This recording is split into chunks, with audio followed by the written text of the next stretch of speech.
Au Palais de Congrès, ce 17 novembre 2022, les travaux de l'Assemblée nationale de la Commission A ont porté sur le forum d'échange entre les membres de la Commission des finances, du budget de l'Assemblée nationale et de la Chambre des comptes de la Cour suprême. Le forum présidé par l'honorable Moutembo Rosette Juliette, président de la Cour des finances, a permis de s'interroger sur l'investissement fait par l'État, notamment la formation des citoyens, la subvention des entreprises, qui sont pour la plupart déficitaires, ce qui a un impact sur le budget. Pour cela, la Chambre de comptes, par l'entremise de son président, propose de faire preuve de prudence. Si le déséquilibre budgétaire devient inévitable face aux contingences d'imprévision, il convient de faire preuve de prudence pour son utilisation, tant il appelle que ce déséquilibre comporte des limites, à l'instar de l'augmentation du poids de l'endettement. Il est évident qu'il s'agit là d'une préoccupation d'actualité.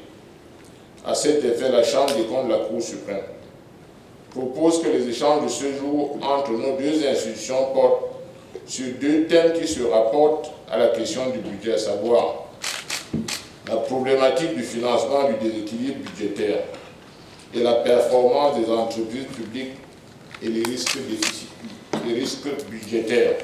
24 heures plus tôt, la question du changement climatique et le développement du Cameroun, un problème qui a pignon sur rue dans les régions du pays et même dans le monde, a été au centre des préoccupations avec la présentation du rapport national sur le climat et le développement par des experts venus de la Banque mondiale. Les travaux présidés par l'honorable Mouyali Boya Meri, représentant du président de l'Assemblée nationale, ont permis d'épiloguer sur l'impact qu'elle porte dans les régions du Nord. D'importants défis sont à relever pour optimiser sa mise en œuvre et atteindre le développement dont nous charrions l'espoir.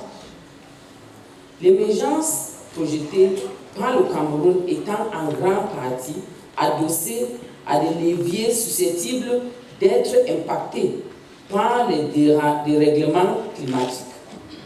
Il s'agit dès lors d'une problématique majeure qui mérite une attention particulière. Les changements climatiques, nous voyons ce qui se passe quand je prends l'exemple de l'extrême nord où l'inondation a empêché les populations de vaguer à leurs occupations, a empêché les populations de cultiver et ça pousse les populations du Cameroun dans son ensemble à avoir un effet sur la crise alimentaire.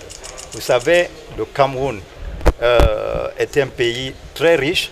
Le rapport présenté permettra à coup sûr aux parlementaires de voir comment saisir le problème afin de trouver solution.